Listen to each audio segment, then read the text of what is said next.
Exponents and powers എന്നുള്ള class തുടരുകയാണ്. നമസ്കാരം എൻ്റെ പ്രിയപ്പെട്ട കുഞ്ഞുങ്ങളെ. ഇന്ന് നമ്മൾ എക്സ്പോണൻസ് ആൻഡ് പവേഴ്സിൻ്റെ രണ്ടാം ഭാഗത്തിലേക്ക് കടക്കുകയാണ്. അപ്പോൾ നമ്മൾ കുറേശ്ശെയാണ് പഠിക്കുന്നത്. അപ്പോൾ കഴിഞ്ഞ പ്രാവശ്യം പഠിച്ചത് എല്ലാവർക്കും ഓർമ്മയുണ്ടെന്ന് ഞാൻ വിചാരിക്കുന്നു. അത് ഞാൻ ലാസ്റ്റിൽ ഒന്നുകൂടെ ഒന്ന് റിപ്പീറ്റ് ചെയ്യാൻ നിങ്ങൾക്ക് ഓർത്തിരിക്കാൻ വേണ്ടിയിട്ട് നമുക്കിന്ന് അതിൻ്റെ മറ്റൊരു ഫോർമുല പഠിക്കാം. അതായത് ഇപ്പോൾ 3 ക്യൂബ് ഇൻറ്റു 3 സ്ക്വയർ. അപ്പോൾ ഈ 3നെ നമ്മൾ എന്ത് പറയും? ബേസ് എന്ന് പറയും അല്ലേ. ഇതാണ് അതിൻ്റെ പവേഴ്സ് എന്ന് പറയുന്നത്. 3 and 2 പവേഴ്സാണ്, അല്ലെങ്കിൽ എക്സ്പോണൻസ്. അപ്പോൾ ഇതിനെ നമ്മൾ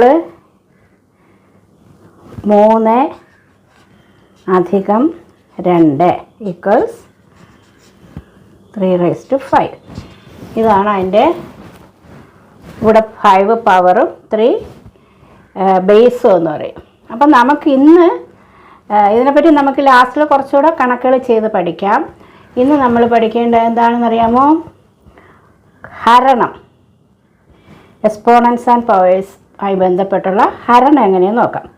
അപ്പോൾ 3:3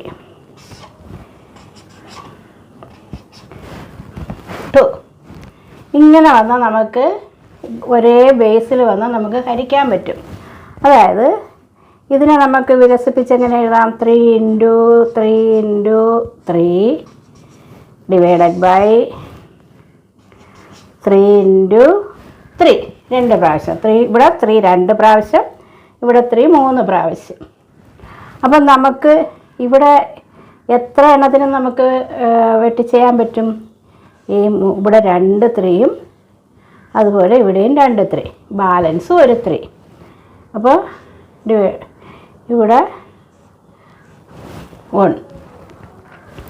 അപ്പം ഇവിടെ എല്ലാം 1 ആണ് ഒരു പ്രാവശ്യം. അപ്പം നമുക്ക് ആൻസർ എത്ര കിട്ടും? ഒരു 3 എന്ന ആൻസർ കിട്ടും അല്ലേ. അപ്പോൾ ഇതിൻ്റെ അർത്ഥം നമ്മൾ എങ്ങനെയാണ് മനസ്സിലാക്കുന്നത്? അതായത് a⁻m ഭാഗം a⁻n എന്ന് വന്നാൽ നമ്മൾ എന്ത് ചെയ്യും? ബേസ് 2 ഒന്നാണോ എന്ന് നോക്കണം. ബേസ് 2 ഇവിടെ 1 ആണ്. അപ്പോൾ a⁻m - n. നമ്മൾ ശരിക്കും അങ്ങനെയല്ലേ ചെയ്തത്? m-ൽ നിന്ന് n-നെ കുറച്ചു. പിന്നെ തിരിച്ച് നമുക്ക് ഇവിടെ കൂടുതലും ഇവിടെ കുറവാണെങ്കിൽ m-ൽ നിന്ന് n കുറയ്ക്കുമ്പോൾ -n വരെയാണെങ്കിൽ ഇവിടെ എന്താണ്? n താഴെ വരും, നമ്പേഴ്സ് താഴെ വരും. അതായത് ഉദാഹരണ സഹിതം പറഞ്ഞു തരുമ്പം നമുക്ക് മനസ്സിലായി. a⁻m - n എന്ന് പറയുന്നതാണ് നമ്മൾ ഭാഗിക്കുന്നതിന് വേണ്ടിയിട്ടുള്ള ഫോർമുല. അപ്പോൾ 3⁻2 ഭാഗം 3⁻3 എന്ന് വന്നാൽ 3 × 3 മുകളിലും 3 × 3 × 3 താഴെയും വരും. അപ്പം നമുക്ക് ഇവിടെ 2 1 എന്ന ആൻസർ വരും. ഇവിടെ 2 ഇവിടെ 3. അപ്പം 1/3. ഈ a⁻m - n എന്ന് പറയുന്നിടത്ത് എന്ത് വരും? ഇവിടെ 3⁻2 - 3, അതായത് 3⁻−1 എന്ന് വരും. അപ്പോൾ അതിൻ്റെ അർത്ഥം എന്താണ്? അംശം 1ഉം ഛേദം അതിൻ്റെ ബേസും ആണെന്ന് നമുക്ക് മനസ്സിലാവും ഇല്ലേ. അപ്പോൾ അത് ഛേദമായിട്ടാണ് ഒരു 3 വരുന്നതെന്ന് നമുക്ക് മനസ്സിലാവും. 3ൽ 1 എന്നുള്ളതാണ് അതിൻ്റെ ആൻസർ വരുന്നത്. അതായത് 3⁻−1 ഈക്വൽസ് 1/3. മനസ്സിലായല്ലോ. അപ്പോൾ കഴിഞ്ഞ ഇതിൽ നമ്മൾ പഠിച്ചെന്താണ്? a⁻m + n അല്ലേ. അതായത് 3⁵5 × 3⁵2 വന്നാൽ 3 raised to 5, 3 into 3 into 3 into 3 into 3, 3 raised to 2 എന്ന് പറഞ്ഞാൽ into 3 into 3. നമ്മുടെ ഫോർമുല എന്താണ്? a raised to m plus n. m എന്ന് പറയുന്നത് n എന്ന് പറയുന്നത് ഇത്. അപ്പോൾ ഇവിടെ മൊത്തം എത്ര 3 ഉണ്ട്? അതായത് ഈക്വൽസ് 3 raised to 5 plus 2. അപ്പോൾ 3 raised to 7. അപ്പോൾ ഇവിടുത്തെ പവർ എന്ന് പറയുന്നത് 3യുടെ പവർ എന്ന് പറയുന്നത് 7 ആണ്.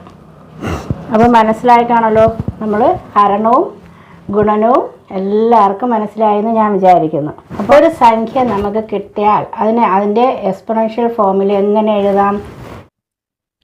നമുക്ക് ഈ സംഖ്യയുടെ എക്സ്പോണൻഷ്യൽ ഫോം തയ്യാറാക്കാം. 524.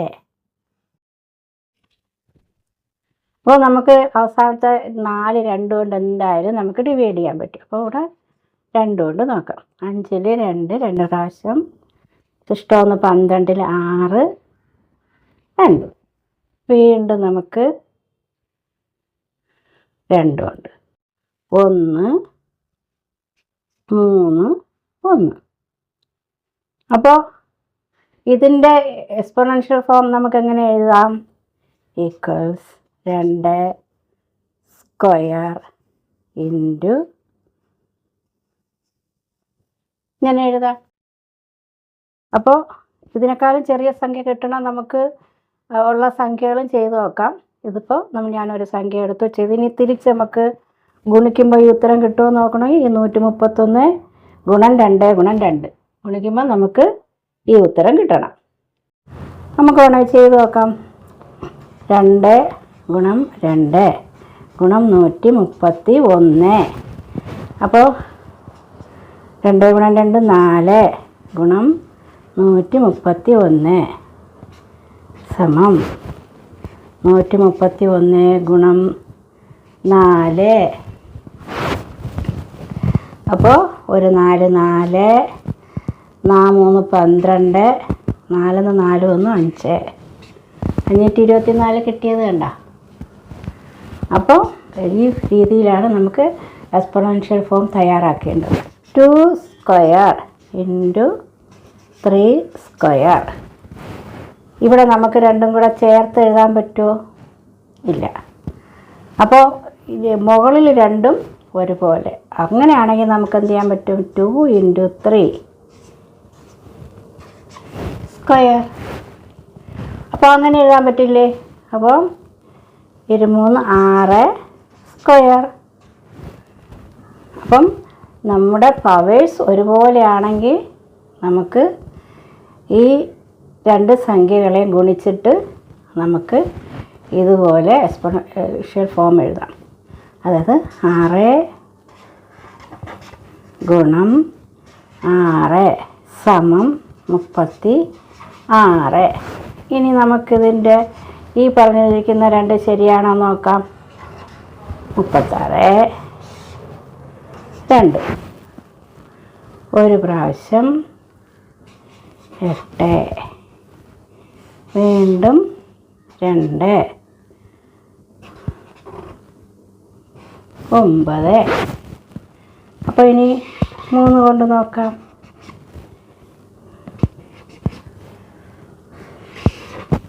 അപ്പോൾ നമുക്കിവിടെ എത്രയെന്ന് കിട്ടി? 2ൻ്റെ 2 ഗുണം 3ൻ്റെ 2 കിട്ടിയല്ലോ. അപ്പോൾ ഇതിൻ്റെ എന്തായിരിക്കും formula? A square into B square എന്ന് വന്നാൽ മുകളിലത്തെ പവേഴ്സ് തുല്യം എങ്കിൽ നമുക്ക് എ ഗുണം ബി റൈസ് ടു 2 എന്നെഴുതാം. അതായത് എ ബി